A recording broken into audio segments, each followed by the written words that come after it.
Everyone turn off your cell phone now.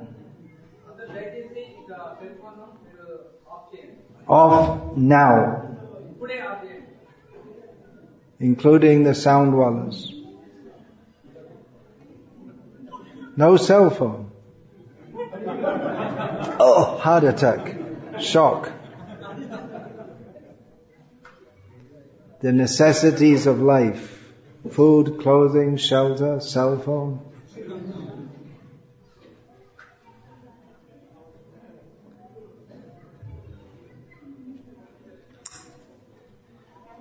Om Namo Bhagavate Vasudevaya. Om Namo Bhagavate Vasudevaya.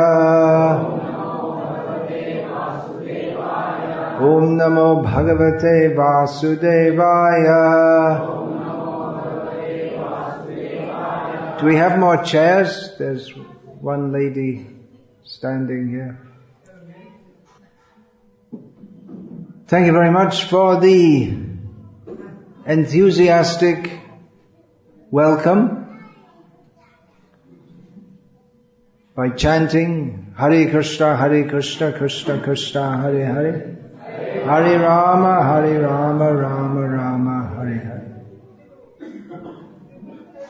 I'm very happy to see all of you. Many of you I haven't seen for quite some time. And it looks like that you're quite happy to see me also.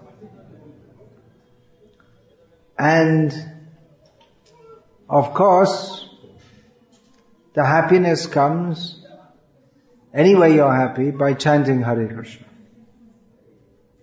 I don't have to tell you that, you're practically experiencing it. Pratyakshabhagamam dharmyam susukam kartamapyayam.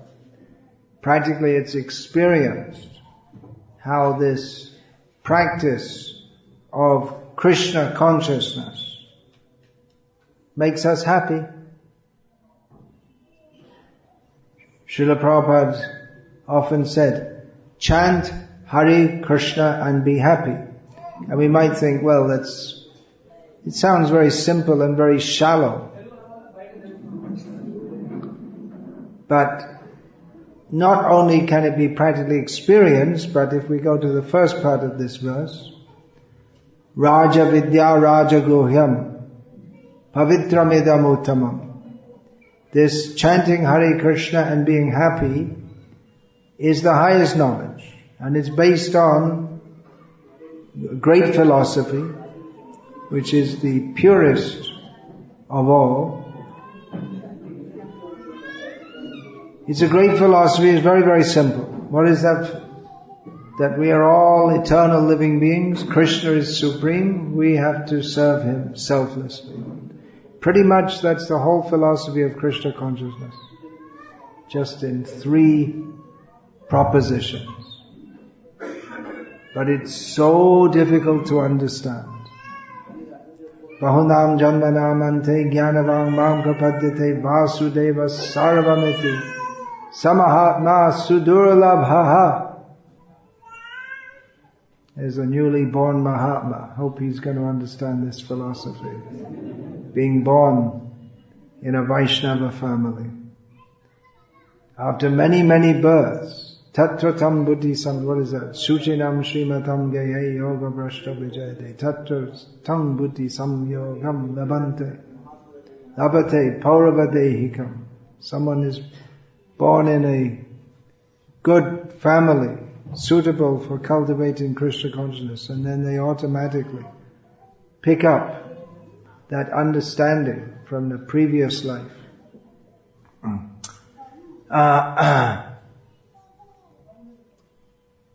So it's very difficult to understand. It's very simple to understand, it's very difficult to understand. It may take many lifetimes to understand. Why is that? Why is it that so many big intelligent people, Einstein's the famous big brain of the 20th century, very big brain. Now we have Stephen Hawking and so many intelligent people. So many intelligent, Einstein never even thought of this. Never even, he applied his intelligence to trying to understand matter. Instead of the real question, Ke ami, ke ne amai jare tapachran. Who am I actually? Why am I suffering? The threefold miseries of material existence. Most people don't even realize they're suffering. They don't even think that I'm suffering. So foolish. Fools and rascals. All fools and can't understand because their consciousness is so polluted. What is that pollution? The desire to enjoy separately from Krishna. So people are very proud. Now we're developing India, big cities. All this area here where we're now sitting. Just a short time ago, there were peacocks and cows and thorn bushes going wild. Now it's all developed, concrete jungle. All rascals come here to enjoy their senses by living in the city, and then you get more money, then you can eat more meat, and you can drink wine and become a first-class demon. These cities are meant for bringing people further and further away from the real purpose of human life, which is to understand who we are, what is our relationship with Krishna, the Supreme Personality of Godhead. After a few days, I was at our Gaura Grama rural project, where devotees are living very simply and chanting Hare Krishna, and satisfied to do that. They don't want to go to the city. Why should we come to this horrible, stinking, polluted place where everyone is simply competing with each other, everyone's miserable?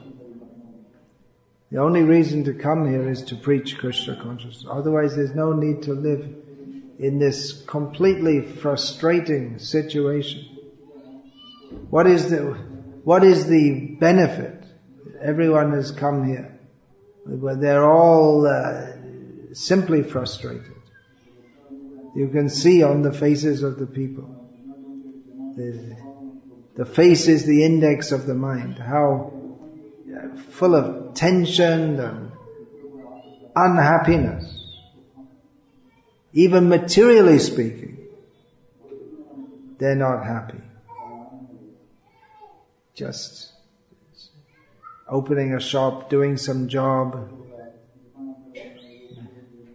trying to earn some money so that they can have food to eat and tea to drink and alcohol to drink and cell phone, and then watch the pornography on the internet. Completely miserable life, like rats, living like rats in the city. So there's no need. You don't have to live like this. Srila Prabhupada, the great ambassador of the spiritual world, came with completely spiritual message, but that is to understand our relationship with Krishna, act in that relationship, chant Hare Krishna, and prepare ourselves to go back to the spiritual world. But he was very practical, Acharya.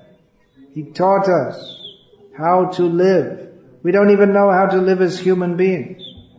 When Srila Prabhupada went to the Western world, he wrote so many letters back to friends and acquaintances and godbrothers in India. In one of them he noted that one of the great achievements of Western civilization is that after cleaning their stomach, or let's say Indian English, passing stool, they wipe their backside with some paper. This is the great achievement of. See, first of all there were some cells, and then they became fish, and then they crawled onto the land and became lizards, and then they became monkeys, and gradually they became human beings, and now they came to the highest level of human civilization. They've learned to wipe their backsides with paper. This is it. This is high civilization. It's disgusting. They just wipe their backside and pull up their pants, and you see in the public toilets in the West. And they just walk, they don't even wash their hands, what to speak of taking a bath. So people don't even know how to live like human beings. And that's coming in India also. What are they living for? Just, they're born, they go to school, they do a job, they might have a little religion, they offer a little agarbatti to Sai Baba in the morning, but that's not fulfilling the purpose of human life. Then they watch pornography on the internet, they get married, they beat their wife, or the wife beats the husband, or both. They get divorced. They get sexually transmitted diseases. And after living a completely miserable life, they die. And then they go to hell. Complete waste of this valuable human form of life. More in India. Srila Prabhupada said that Indians are the most stupid people in the world. I didn't say it, Prabhupada said it. Foolish was actually the word he used. It's the same thing. Because they have the knowledge and the culture by which they can, after millions of births, they can get out of this miserable cycle of human life. But instead, they're imitating the cat, dog, rat, monkey, so-called civilization of the Western world, and forgetting their own culture. So they're the most foolish. If you're just a fool because no one ever taught you anything, then you're a fool. But if you have the best culture, if you have actual knowledge, and still you reject that to live as a fool and a rascal, then what category of a fool or a rascal are you? So Srila Prabhupada, he wanted to uplift. He came from the spiritual world to uplift the whole of human society by giving them knowledge of Krishna, by giving them this blissful life of chanting Hare Krishna, living simply, not getting entangled in this cat and dog civilization. His spiritual master ordered him to preach in the Western world, which he did with unimaginable success. Srila Prabhupada was living in Vrindavan before he went to the West, and he was no secret. Of course, he was busy writing his books and writing articles for Bhakti Godhead magazine, but he's very sociable also. He mixed with many people. And he would tell everyone, I want to go to the West and preach. And they thought, that's a funny sadhu. There's so many old men come and live in Vrindavan at the end of life. And they live there and they chant Hare Krishna and they may do some study and this and that. And they live and they're quite happy and Jai Radhe, and they leave this world from Vrindavan and they go back to the original Vrindavan. They go from Vrindavan to Vrindavan, Bhoma Vrindavan, to Golok Vrindavan. Vrindavan manifested in this world to the original, non-different Vrindavan in the spiritual world. But this Bhakti Vedanta, later became Bhakti Vedanta Swami. He's a bit of a strange fellow. Yeah. He's living there. He hardly has like any sadhu in Vrindavan. He has no money, but he has all this big talk. He's going to go to America and preach Krishna consciousness. And people thought he was a very strange fellow. They didn't say. He's just some strange idea he has. Maybe so many eccentric people. He's a very strange person. But anyway, there are so many strange people in Vrindavan. All right. Okay, here he comes again. He's going to talk about going to the Western world. Anyway, yeah. Okay, Swamiji, Jai Radhe. No one took him seriously. It's very difficult for anyone to find anyone to take him seriously. Eventually he convinced this Scindia steamship company owner, Sumati Murarji. Somehow he convinced her. She also thought, funny Swami. Anyway, he's insisting, he's pressing me. You give me a passage, I have the ship. He can go. I'll give him a return ticket. If he's so insistent to go, I'll give him the ticket. And I'll give him a return ticket so he can go there and see America and come back. I don't lose anything. So he went. He was very, very serious. He preached Krishna consciousness in the Western countries. And it was unprecedented, unimagined. Of course, it wasn't that Srila Prabhupada landed in Boston Harbor and the mayor of the city came to greet him with a big kirtan, and they garlanded him, and thousands of people fell at his feet and said, please instruct us. We're suffering in material life. Please give us the torch of transcendental knowledge. Nothing like that at all. Nothing. No such thing. He had to struggle to gradually bring people in. But eventually things clicked. Srila Prabhupada made all kinds of adjustments, going to a big rock concert with thousands of intoxicated hippies. No sadhu in India would even imagine doing that. Srila Prabhupada made many adjustments to preach in the Western world. But he said that my Guru ordered me to preach in the Western world. I've done that. Now my desire is to preach Krishna consciousness in India. Srila Prabhupada was not only berating the Indian people for being so foolish, but he was trying to uplift them. In berating them, it wasn't that he was just calling them bad names, but he wanted to wake them up. Why are you living like fools and rascals? You're meant for something better than this.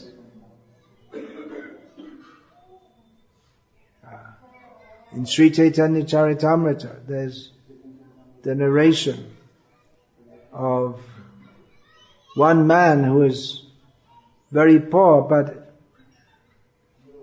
an astrologer came and told him, actually you're not poor, you're very rich. Your father left you so much treasure, but he died in a distant place and didn't tell you. You don't know. That used to be a common system in India. People lived in earth houses and they would bury treasure under the house and they wouldn't tell anyone. Maybe only the husband and wife knew, and if they suddenly died, then no one would know. Buried treasure. That's in the Western world also, there's ideas, maybe you can bury it, to hide it away. So, alright, you have some treasure, but you have to know how to find it. And you have to know how to extract it. Because if you dig on the south side, I can't remember exactly but on the south side, some snake will come and bite you, and you won't get the treasure. If you dig on the west side, then some bees will come and attack you, and you won't be able to get the treasure. If you dig on the north side, then a ghost is protecting from that side, so you won't be able to get the treasure. You have to dig on the eastern side. Then you can get the treasure. So the idea is that the treasure is the Vedic knowledge of Krishna consciousness. But if you approach in the wrong direction,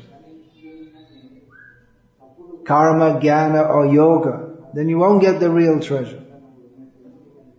You have to take the right approach. There's so many people who approach the Vedic knowledge. Traditionally, the three main diversions from real Vedic knowledge have been the paths of karma, jnana and yoga. And now the culture is so degraded that, again, Sai Baba. Why should I say Sai Baba? Why give him any importance? Because the people give him importance. It's such a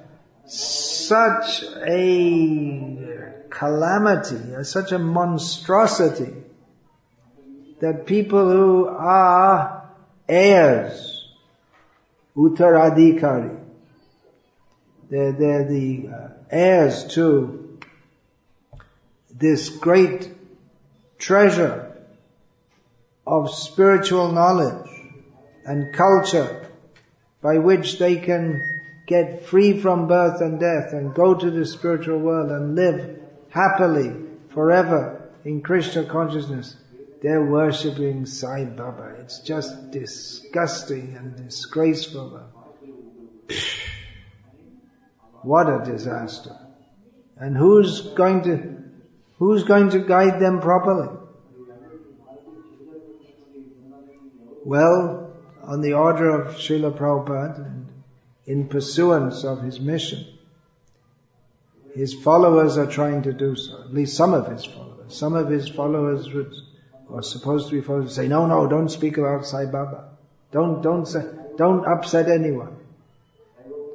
Tell them to chant Hare Krishna, take their money and don't say anything about Sai Baba. No, it's in the other order. Take their money and maybe tell them to chant Hare Krishna.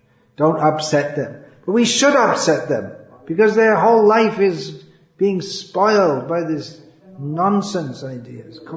Everything they do, everything they think, I'm a Hindu. Oh, what is the use of being a Hindu? You're living completely materialistically. You have no idea of the ultimate goal of life. You think the main thing about being a Hindu is to hate Muslims. What's this got to do with anything of Vedic culture? Or what Krishna came to teach us? What the real acharyas have come to teach us? So, this Krishna conscious movement is meant for giving real knowledge, real life, real culture. What is that real knowledge? Krishna's two Bhagavans. You can see here all these posters are there. All Krishna, Krishna, Krishna. Pastimes of Krishna. And quotations from Bhagavad Gita. As it is. Mostly the Telugu people, they're misled by this Gita Makarandam. Some rascal, bogus, Mayavadi edition of Bhagavad Gita. It's not Makarandam. It's Visham. It's simply poison. It's not honey, it's poison, because it doesn't present Bhagavad Gita as it actually is. Krishna's two Bhagavan Swayam, in the beginning of Srimad Bhagavatam, gives the summation of the message of Bhagavad Gita. It's there in Gita. Krishna is the original personality of God. In Gita also, again and again. Matah parataram nanyat kinchit asti dhananjaya. Krishna says, there's nothing superior to me. And these commentators, they mislead people. Recently I was listening to a Western so-called scholar. Well, he is a scholar. He's a rascal. Who is he's explaining Bhagavad Gita to his university students in America. And saying that, well, actually the message of Gita, the main message is Bhakti. You may say, well, why am I calling him a rascal? Well, just wait. You see, and it's to Krishna. But you have to understand, it's that Krishna is not actually a deity or God, but symbolizes the whole universe which is ourselves. There's nothing like that in Bhagavad Gita. Nothing whatsoever. He quotes, without giving the Sanskrit, Maya tatamidam sarvam jagada vyakta murti namatstani sarva bhutani nachaham teshvavastita. So he says, you see, Krishna is the whole universe. Ultimately, he's unmanifested and everything's in him and not in him. So that's us.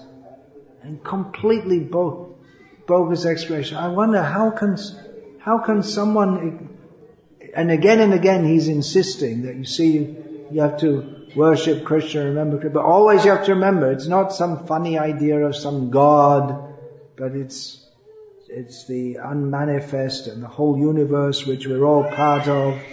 How can he be a scholar and come up with such a strange idea? Where did he get this from? Deep-seated envy of Krishna. Very deep. That they're completely opposed to the idea of surrendering to Krishna. So this message should be preached. There are so many ideas about how to preach Krishna consciousness in the modern age, but they're mostly not preaching Krishna consciousness. You see, teach people how to be nice and personality development. They can chant and then they'll be a better person, and you can learn tolerance and compassion and feed the poor and so many. He's going round and round and round and round and round. But what's the point? It's Krishna. We have to surrender to Krishna. We're all eternal servants of Krishna. Being nice and good and humble and tolerant and kind and compassionate and feeding the poor is all completely useless without clear understanding, clear commitment to surrender to Krishna. Krishna Bhakti is not a means to become a socially integrated person. You may or may not be. Generally, devotees are not very socially integrated because, especially in the demoniac society, when you take to Krishna consciousness, then all your friends, they say, oh, that's strange. What happened to him? Our aim is not to, of course, the devotee develops all good qualities, but it's not that our aim is to be nice people, good people, this, that. The aim is to surrender to Krishna. People may think we're good or not good or whatever. Actually, who's a devotee of Krishna? He must be good. Yasyasti bhakti bhagavatya kinchana sarvai tatra samasate sura. So, all the good qualities of the great saintly people, demigods, develop in a person who is completely surrendered to Krishna without anything else. That's what comes first. The sense akinchana, nothing but Krishna. Then all good qualities come. But materialistic people, they won't appreciate those good qualities because in their idea, good quality means how to live in this world in a manner that we don't encroach on. We ourselves, we live a life of balanced sense gratification, and we don't encroach on others' sense gratification. And if you can help others' sense gratification by opening hospitals and schools, that's very good. The best people, they open hospitals and schools and eye camps and things like this. And they help other people to maximize their opportunities for sense gratification. So fortunately, Srila Prabhupada, fortunately for us, he made our good fortune by giving us knowledge of reality as it is, Bhagavad Gita as it is. It's not a very welcome message to most people, including to Arjuna. He didn't want Bhagavad Gita as it is. He wanted Krishna to tell him, oh, you became a pacifist. Oh, great. In future, Mahatma Gandhi will, because Krishna, he sees past, present and future. In future, Mahatma Gandhi he'll enjoy that. Of course, Mahatma Gandhi later, he's supposed to be a preacher of Bhagavad Gita, and he's promoting ahimsa, which Srila Prabhupada, I don't know if anyone ever pointed this out to him, but how can you preach ahimsa on the basis of Bhagavad Gita? But the whole point of Bhagavad Gita is that Arjuna wanted to become a pacifist, and Krishna told him, you're a complete idiot. Get out and fight. What is this pacifism nonsense? So Arjuna wanted to be a good man by worldly estimation. And Krishna told him, your idea of being a good man by worldly estimation, it's completely nonsense. What is this idea of being a good man? Let's be friends with everyone. But Duryodhana should be killed. He's a rascal. He's spoiling the whole human society. That's why Krishna organized that battle. Be realistic. We'll all smile at everyone and be nice. And in the meantime, thousands of cows are being killed every day in Hyderabad. And yes, we'll just love everyone and respect everyone.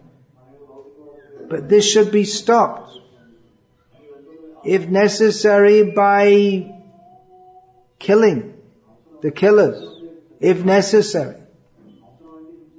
Just like Parikshit Maharaj. He was prepared the person who was torturing the cow and the bull, he was prepared to kill them. A ruler should be prepared to do that. To protect the citizens. To protect the cows.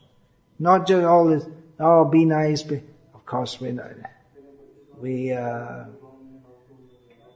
Our aim is not to go around killing everyone, but our aim is to reform everyone. But those who won't be reformed, those who insist on promoting abortion and illicit sex and cow killing and grossly sinful activities,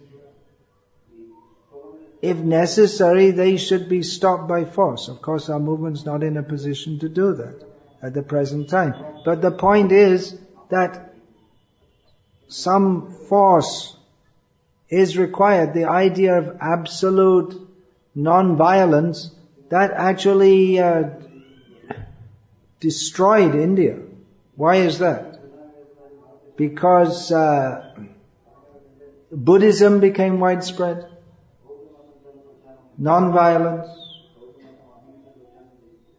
And then the Muslims came and attacked and just destroyed everything. There was no strong Kshatriya class. Because the idea of non-violence. It's a nice idea, but it's not practical. It's required that there be a class of people most of the people should be peaceful, but there should be a class of people who are ready to protect.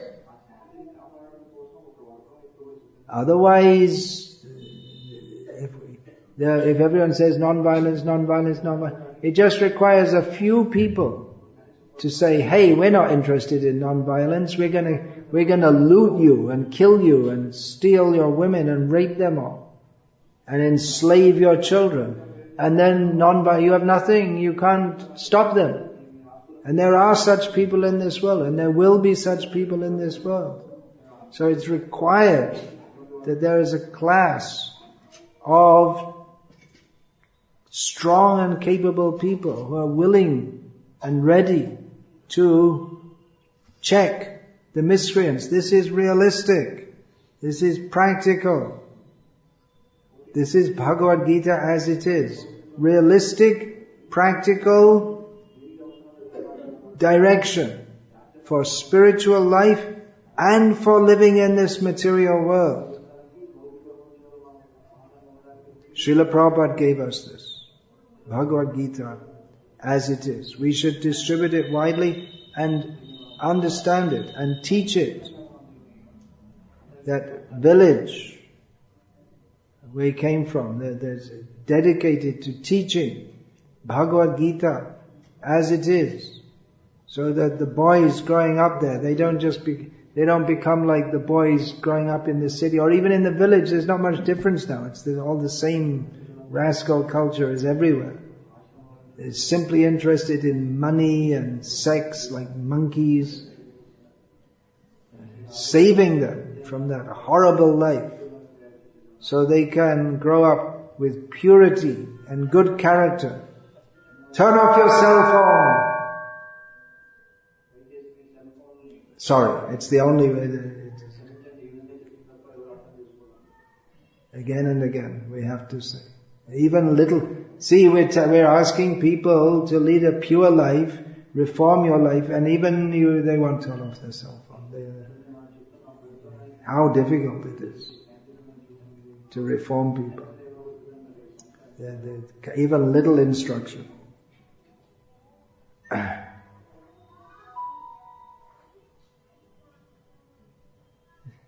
We'll come for some nice entertaining talking about baby Krishna and the gopis and this and that, and in the meantime, if there's something really important, like a phone call from my girlfriend or something like this, then I have to attend to that.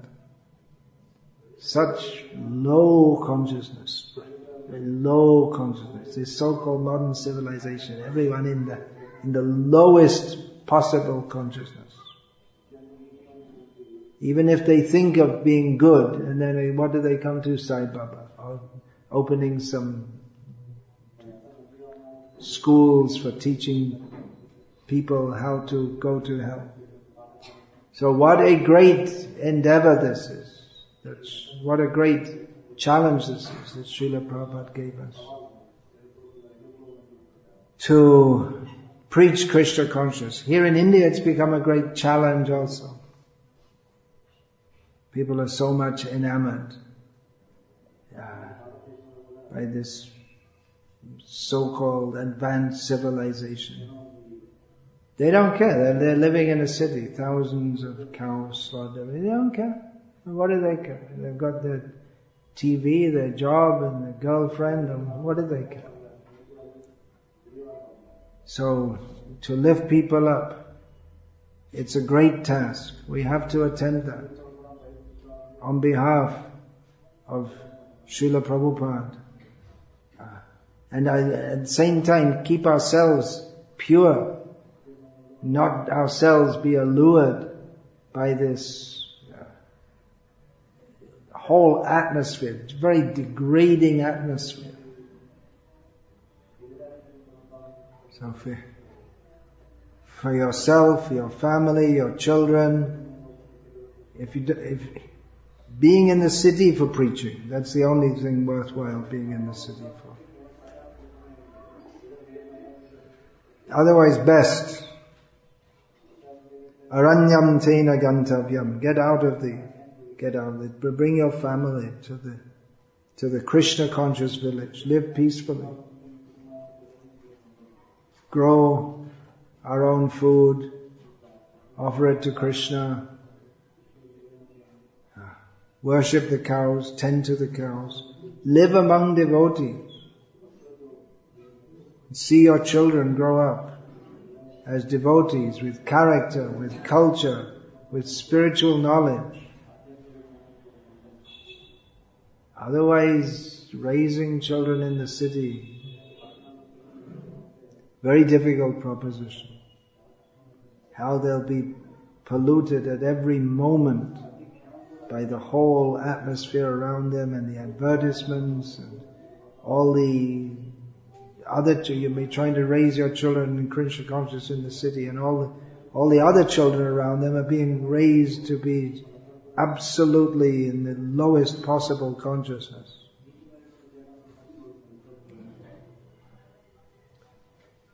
Hare Krishna. Please visit that farm and try to help develop it. Pranaya arthaya dhyava cha shreya archaranam sada. You give your whole life and energy, go and live there. If not, give some money. This is Srimad Bhagavatam. Etavad janma safalyam. In this way, one should make one's life successful. Dehinami hadehishu pranaya arthaya dhyava. Otherwise, one can at least try to understand these topics and speak about it. You can give your whole life, go there, go stay there, develop the project physically, personally, on the site. Or you can give money, or you can tell others about it, preach this message of Bhagavad Gita, give this knowledge, distribute these books, and be pure, live purely, pure in conscience. Purity means, first of all, we should chant Hare Krishna and not eat meat, not eat fish, not eat eggs, only take Krishna prasadam and keep on, no meat eating, no gambling, no intoxication, no illicit sex, none of these things. And also we have to be pure in motive. In Krishna consciousness, we can, if we're not very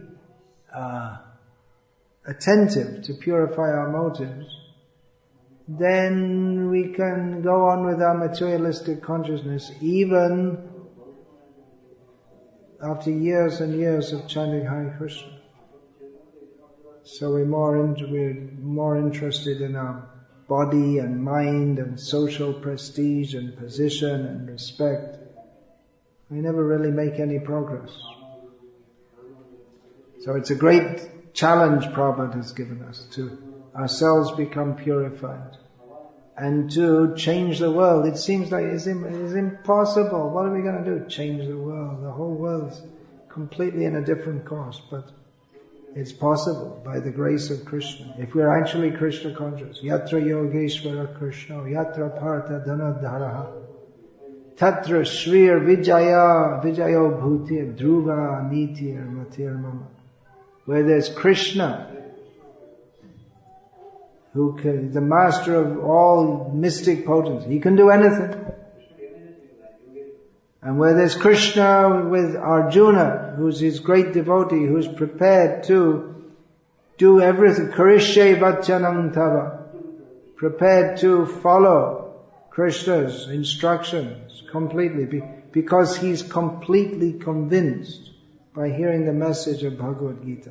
Then all unimaginable, they're all opulence, victory, morality, they all must be there with Krishna and Arjuna. So it wasn't expected, it didn't seem possible that the forces of Yudhishthira, which were less in number than those of Duryodhana, and Duryodhana's army had Bhishma, Drona, Pramukhata, all the top fighters were on that side. who were Bhima Arjuna Samayudhi. Bhima and Arjuna were the great fighters on Yudhishthira's side, but there were many who were equal to Bhima and Arjuna, and Bhishma and Drona, they were greater. And they outnumbered the forces of the Pandavas. So it seemed impossible. How could Yudhishthira's forces overcome? But they could do, because of the mystic potency. Krishna favored Arjuna. Of course, they're on the Dharma Kshetra, so that situation also favored them. India is supposed to be one big Dharma Kshetra, Punya Bhumi. Now they've turned it into sinful place, very sinful place. But still, by the grace of Krishna, it can be done. It must be, at least we have to try. Just like Jatayu tried to stop Ravana. It was impossible. But he tried. He got the mercy of Lord Rama by doing so. So we have to try to spread this Krishna consciousness, change the disastrous course of this modern civilization. Hare Krishna. I'll finish then and we'll now do the Damodar Ashtakam. I think we may not do the Arati also, just Damodar Ashtakam, otherwise it becomes too extended. Hare Krishna.